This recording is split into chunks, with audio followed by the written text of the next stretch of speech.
The page we will turn together tonight is the second story of Geumo Sinhwa, the tale of Yi Sang peering over the wall. A dazzling love of youth that leaped over a high wall where weeping willows swayed, and a strange yet heartbreaking bond that returned under the pale moonlight, unable to forget each other, even after being separated by life and death in the midst of a gruesome war. I hope this sad and beautiful, dreamlike story of a spring night shared between the living and the dead will warmly embrace your weary heart tonight.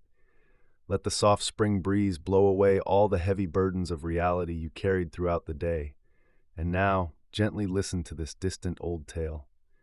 For your peaceful sleep, as the story begins, the screen will slowly fade to dark, guiding you to a quiet rest. Now let go of all complex thoughts and close your eyes. Let us journey together into the deep night of Yi Sang and Maiden Choi, the most sorrowful and beautiful of all. In the city of Songdo, there lived a young man named Yi Sang. He lived near the Camel Bridge. He was 18 years old, with a clear and outstanding appearance and a naturally brilliant mind. He always carried a book under his arm, heading to the National Academy, and often read poetry aloud along the way. In Sonjuk-ri, there was a maiden from the wealthy Choi family. She was about 15 or 16 years old. Her figure was incredibly elegant and beautiful, and she was exceptionally skilled at embroidery and writing poetry. People of the world used to praise them like this: "The elegance belongs to the son of the Yi family, and the beauty belongs to the daughter of the Choi family. If one could only consume their talents and beauty, it would easily satisfy a starving stomach." Whenever Yi Sang went to the academy, he always passed by the Choi family's house. Outside the northern wall of that house, dozens of weeping willow trees were swaying, and Yi Sang would sometimes stop to rest under their shade. One day, Yi Sang quietly peeked over the wall. In the courtyard, famous flowers were in full bloom, and bees and birds were competing in their songs. Nearby, a small pavilion was subtly hidden among the flower bushes. The beaded blinds were half rolled up, and a silk curtain hung low. There, a beautiful maiden, tired from embroidery, had stopped her needle and was resting her chin on her hand, reciting a poem. Leaning alone against the silk window, I slow my embroidery. Among the myriad flower clusters, the orioles sing. A gentle spring breeze blows without reason, secretly weaving sorrow. Wordlessly, I stop my needle and fall into deep thought. Who is that young man walking along the path? His blue collar and wide belt shine through the weeping willows. What must I do to become a swallow on the porch, to graze the beaded blinds and fly over that wall? Hearing this poem, Yi Sang could not control the fluttering in his heart. However, the gates and walls of the house were impossibly high, and the inner courtyard was far too deep, so he had no choice but to turn back with a heart full of longing. But upon returning home, Yi Sang took out a piece of white paper and wrote down 3 poems. He then tied it to a small piece of broken tile and carefully tossed it over the wall.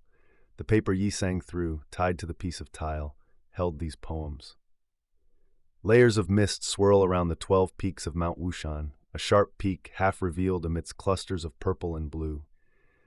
It only brings heartache to the lonely pillow dream of the King of Chu. Will you gladly become the rain and clouds and descend to this pavilion? Just as Shima Shangru tried to woo Zhuo Wenjun, my earnest heart is already desperate. The peach and plum blossoms beyond the red wall are so lovely. To which place will they scatter wildly in the wind? Is this a good karma or an ill-fated one? In vain, with a breaking heart, I spend a day as if it were a year. With a short poem of 28 letters, I have already made a matchmaker. On what day might I meet the beautiful immortal at the southern bridge? Maiden Choi ordered her maid, Hyanga, to pick up the piece of tile. It was the very poem Yi Sang had written. The maiden unrolled and read it 2 or 3 times, rejoicing greatly in her heart.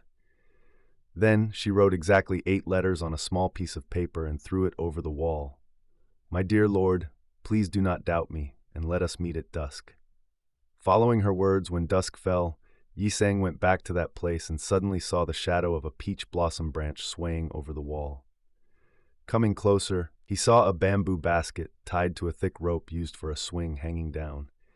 Yi Sang grabbed it and carefully climbed over the wall. Just then, the moon rose over the eastern hill, flower shadows cast dimly on the ground, and a clear fragrance scattered delightfully. Yi Sang thought to himself, I have already entered the world where immortals live.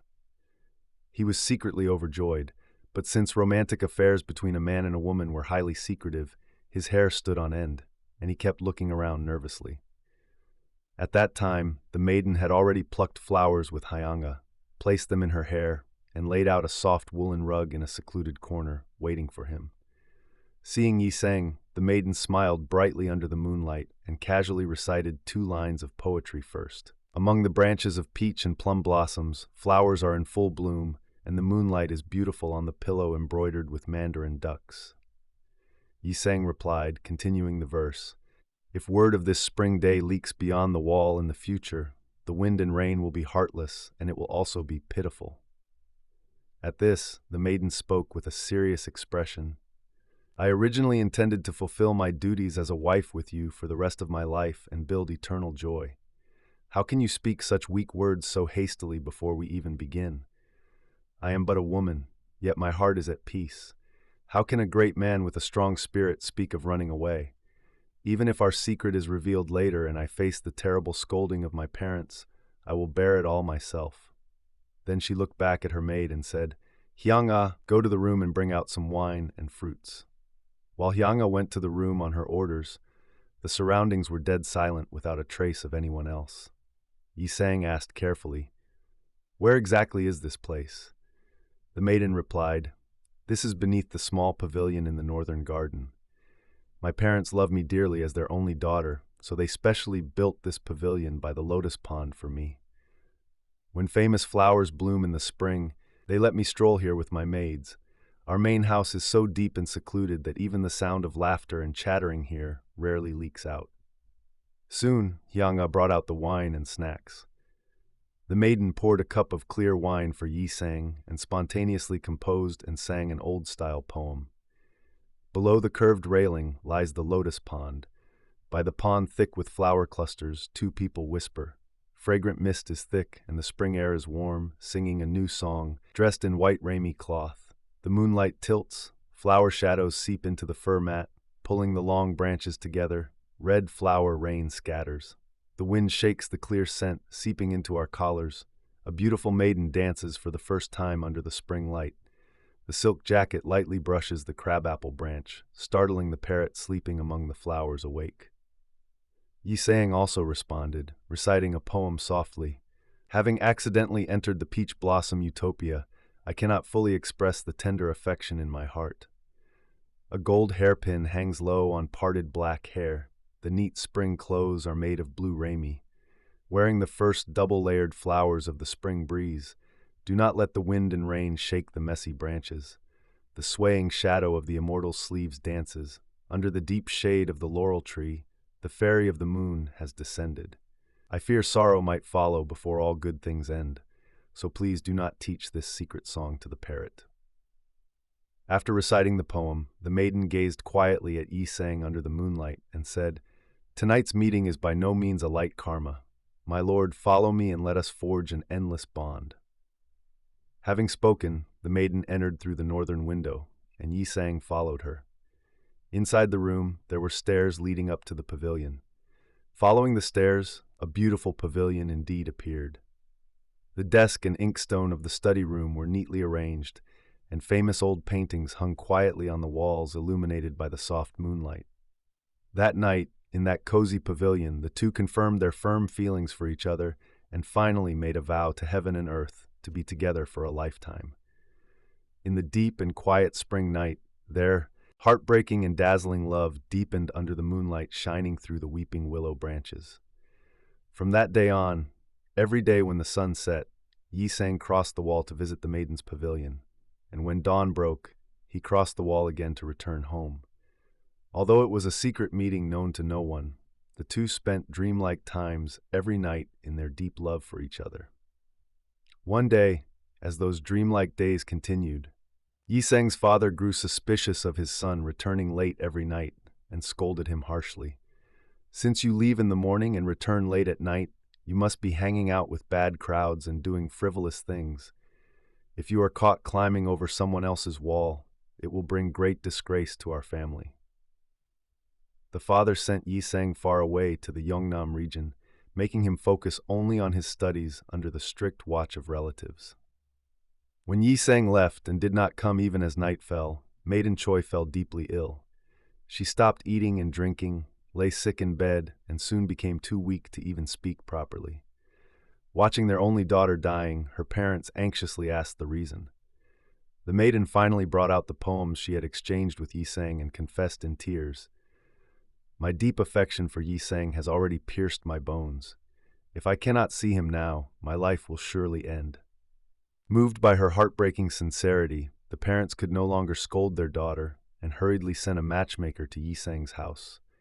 At first, Yi Sang's father refused, feeling ashamed of his declining family fortune, but when the Choi family earnestly pleaded, offering to provide all the wedding gifts and formalities, he finally permitted their marriage.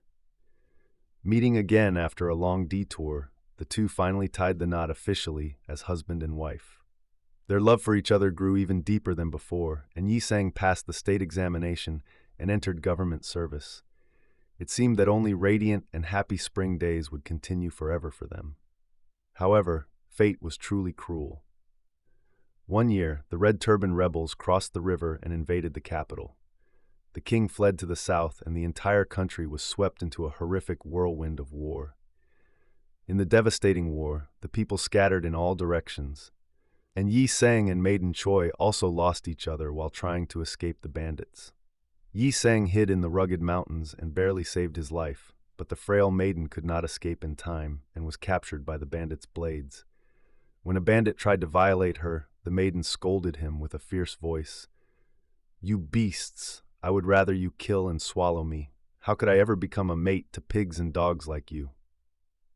Faced with her uncompromising chastity, the bandit finally swung his cruel sword, and the beautiful maiden lost her pitiful life on the cold dirt floor. After the war retreated, Yi Sang returned to his desolate hometown of Songdo. Upon reaching his old house, he saw that it had already been reduced to gruesome ashes, leaving only a lonely, empty lot. Overcome with grief in the dead silent ruins, Yi Sang sat alone in a small room and shed tears. At that time, as the night deepened and the moonlight shone dimly, the sound of light footsteps came from somewhere. The footsteps gradually drew closer from afar, and soon a woman appeared before Yi Sang. It was none other than Maiden Choi, whom he missed so dearly. Even knowing that she was already a ghost and not a person of this world, Yi Sang ran out with more joy and sorrow than fear and asked, "My dear, where have you been taking refuge to preserve your life all this time?" The woman held Yi Sang's hands and wailed, pouring out the horrific events of the past. "I was born the daughter of a noble family and raised with strict discipline since childhood. Then, I accidentally met you, my lord, exchanging poems over the red wall and making a lifelong vow. We promised to grow old together, but unexpectedly, we met the Red Turban bandits, and I lost my life to the blades of those beast-like men. Though my body was torn and scattered in the mud, my heart never betrayed my vow to you. The underworld register also looked down upon my injustice and firm chastity, allowing me to return to this world to continue our unfinished destiny." Yi Sang wiped his tears and said joyfully, "I too lost you and wandered the fields, barely keeping my life, but I only waited for the day to see you again.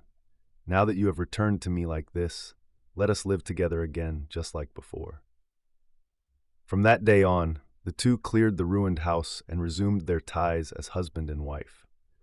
The woman showed Yi Sang where her parents' bones were abandoned, and together they gathered the remains and carefully buried them at the foot of the mountain.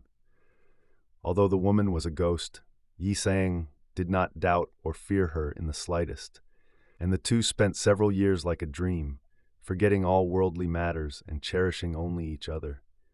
Then, one evening, the woman poured clear wine to the brim of a jade cup, offered it to Yi Sang, and sang a heart-wrenching song with heavy tears. "The battlefield overflows with red blood, and the wind is cold. Scattered petals lie in the grass filled with dust. Like the goddess of Mount Wushan descending again to the high hall, the broken mirror was pieced back together, sharing old love. Now we must divide again into this world and the next. To whom can I appeal this sorrow bound in the distant sky? Finishing her song, the woman sobbed bitterly and said, My lord, our 3 good karmas have now finally come to an end. The laws of the underworld are strict, so I can no longer stay in the human world. Please gather my remaining bones and bury them well so they are not exposed to the wind and rain. Yisang wailed and said, I would rather go to the underworld with you. How could I live alone in this world? The woman shook her head sadly and replied, My lord, your lifespan in this world still remains. Please live long in good health and let us promise to meet again in the future. As she finished speaking, the woman's figure soon grew faint and finally disappeared without a trace like the night mist. As she requested, Yisang gathered her bones and laid them gently to rest beside her parents. However, after that, unable to overcome his deep longing and profound sorrow for his wife, Yisang fell severely ill. He suffered for several months before eventually passing away, following his beloved wife. It is said that all who heard this sad and strange story shed tears and mourned the sorrowful love of the two for a very long time.